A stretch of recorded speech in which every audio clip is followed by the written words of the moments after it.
Your first question is, why do I think that the Odyssey is such an enduring poem? And that's because the story of Odysseus, and especially in the sequence of adventures that he narrates to King Alcinous and the warriors, is our earliest example of an archetypal narrative pattern that appears both in literature and in all periods and in all genres, and is also a deep part of the way that we imagine our own human experience and try to make sense out of the things that we go through in life. And that lends itself to the I'm talking about the archetype of the journey. It's part of a very ancient rites of initiation. It's and it consists of a person going on a journey into a strange world, a journey full of adventures that test us and physically, sometimes in the case of Odysseus, actual violent combat, like with the Cyclops, and adventures that or encounters that tempt us to give up our quest or mission.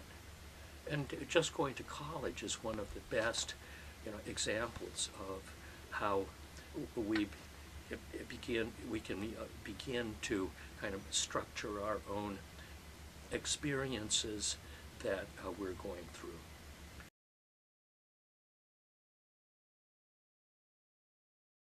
There's always at least one adventure that's a crucial encounter with life and death, and sometimes that's an actual journey to the land of the dead, or at least a world of darkness and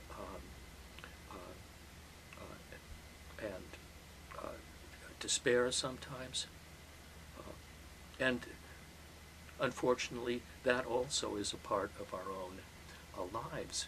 If we often go through periods of depression, the loss of a loved one, or being rejected by someone we love, and suddenly we find ourselves in a kind of world of darkness, wondering, are we ever going to survive this? And we do. If we survive it, and we usually do, then we're transformed and changed in a significant way. We know more about ourselves and the world around us, and we're no longer as naive maybe as we were.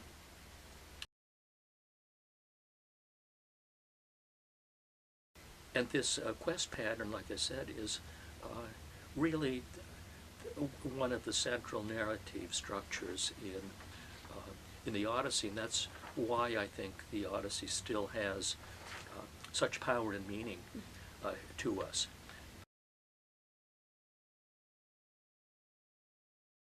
If we look over the adventures that Odysseus narrates to King Alcinous and his men, starting out with the Cicones and their attack on that city,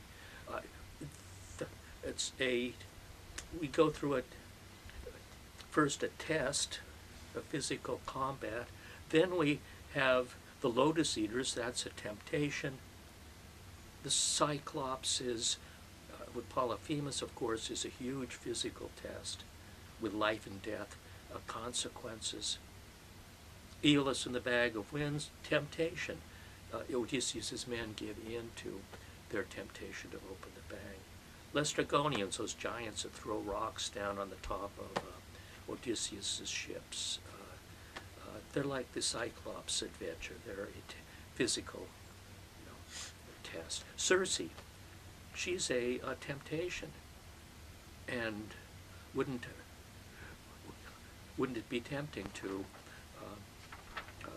stay with her, or to stay with Calypso rather than continuing on?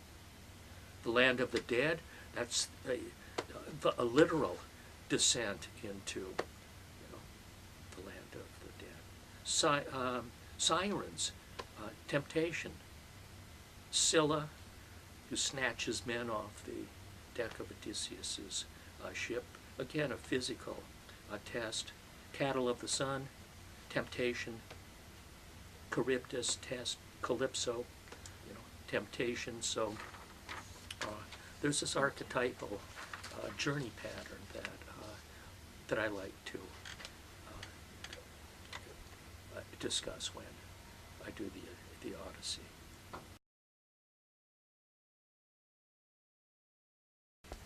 I'll just use one example, and this also introduces one of Homer's most common stylistic devices, the epic simile, in which you compare one thing that is happening to the character to something else, like Odysseus trying to cling to the rocks to avoid being swept out to sea, and he's compared to an octopus leaving its skin and tentacles behind on the rocks as it's pulled out of its nest. But my favorite example is just before Odysseus identifies himself to Alcinous and his men and begins his own narration of his story. He asks the blind singer Demodocus to sing about the story of the Trojan horse. And when Demodocus sings that song, Odysseus begins weeping, and Homer compares Odysseus weeping over the song that Demodocus is singing, which is reminding Odysseus of the end of the Trojan War and the greatest example of his own ability to use his mind and his clever words to trick his enemies. But Odysseus is compared to a woman on the field of battle who has just seen her husband slain and is weeping over the dead body of her husband and being pulled away by the enemy soldiers to go on into a life of slavery. Among other things, that simile seems to suggest that maybe Odysseus has another side to him which is more feminine than his masculine warrior side, and that at least he is able to feel some empathy to a woman who has suffered the greatest loss and tragedy in her life also.